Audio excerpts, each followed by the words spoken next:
Assalamualaikum warahmatullahi wabarakatuh. Pada kali ini saya akan menceritakan jin kesayangan Rasulullah di Mekah.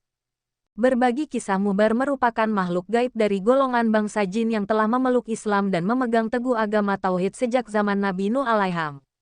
Di saat generasi demi generasi terus berganti, jin Mubar bersama istrinya Sena, Nabi dan Rasul Allah termasuk kepada Nabi Muhammad Sallallahu Alaihi Wasallam. Diketahui jin Mubar bin Ahbar dahulu tinggal di Gunung Tursina bersama istrinya. Namun ia lebih sering berkeliling ke banyak tempat layaknya seorang musafir.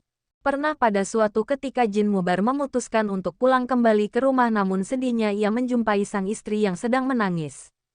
Jin Mubar menanyakan sebab istrinya menangis. Ternyata penyebab istrinya menangis adalah karena ada salah satu jin kafir bernama Musfir yang telah menjelek-jelekkan Nabi Muhammad Sallallahu Alaihi Wasallam. Beberapa waktu sebelumnya memang telah terjadi peristiwa menggemparkan di kota Mekah karena berhala milik Walid bin Mughirah bisa berbicara. Walid merupakan seorang pesar kafir Isisen itu. Tepuk tangan memberi berbagai isu pun muncul seperti menyatakan kalau Nabi Muhammad adalah dukun. Nabi Muhammad adalah penyair-penyihir, pengacau, provokator, radikal anti kebinekaan dan berbagai usulan lain. Walid menolak semua isu itu karena semua itu sangat jauh dengan keyakinan yang ada pada perilaku Nabi Muhammad Sallallahu Alaihi Wasallam. Ketika kaum Quraisy memberi usulan dari Walid, ia memang waktu hari untuk memikirkan jawabannya. Waktu hari tersebut, Walid bin Mughirah melakukan penyahan kepada berhalanya yang bernama Hubal. Wal juga melakukan tirakat seperti tidak makan, tepuk tangan. Aku berhala Hubal dan berkata, Muhammad bukanlah Nabi, jangan kau benarkan perkataannya. Ketika itu jin Musfir juga menjelek-jelekan Nabi Muhammad hingga membuat Walid sangat bahagia. Walid lantas mengabarkan itu kepada orang-orang kafir Quraisy. Kemudian keesokan harinya Nabi Muhammad hadir dan berkumpul di halaman Ka'bah. Nabi Muhammad lantas menyanggupi dan datang bersama Abdullah bin Mas'ud. Saat semua telah berkumpul, mulailah Walid memberikan persembahan kepada berhalanya dan menanyakan seperti hari sebelumnya. Jin Musfir segera masuk ke dalam berhala Hubal kemudian berbicara dan menjelek-jelekkan Nabi Muhammad. Nabi Muhammad sangat sedih sekali mendengar hal itu karena dia tahu kalau yang berbicara itu sebenarnya adalah setan yang terkutuk. Setelah mendengar patung Hubal yang bisa berbicara, kaum kafir Quraisy sontak bersorak gembira. Jadi peristiwa inilah yang awal mulanya membuat istri jin Mubar menangis.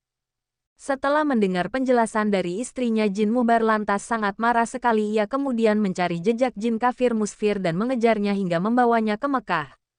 Ketika jin Mubar berhasil menemukannya di antara Bukit Safa dan Marwah, ia lantas membunuhnya di sana. Setelah membunuh jin Musfir, jin Mubar lantas bertemu dengan Nabi Muhammad. Jin Ain dan Nun, jin kafir, dan jin Musbah, jin keput, jin bara menaikkan pedangnya yang berlumur darah. Jin Musfir mendengar dari jin Mubar, Nabi Muhammad Sallallahu Alaihi Wasallam merantai jin Budis. Nabi Muhammad Sallallahu Alaihi Wasallam sempatan selanjutnya orang-orang Firis Muhammad. Tepuk tangan. Berhala Hubal untuk menjelek-jelekan Nabi Muhammad. Kali saat itulah jin Mubar lantas masuk ke berhala Hubal. Dengarkan perkataan yang sangat mengagetkan kaum kafir Quraisy. Patung berhala Hubal itu bahwa Muhammad ini nabi yang hak agamanya ia mengajak kepada jalan yang benar. Kalian semua dan berhala-berhala kalian ini tidak ada gunanya jika kalian tidak membenarkan dan mengejeknya. Nabi Muhammad tersebut ia bahkan menyenandungkan syair untuk membanggakan nama barunya dan perjuangannya dalam membela Nabi Muhammad Sallallahu Alaihi Wasallam.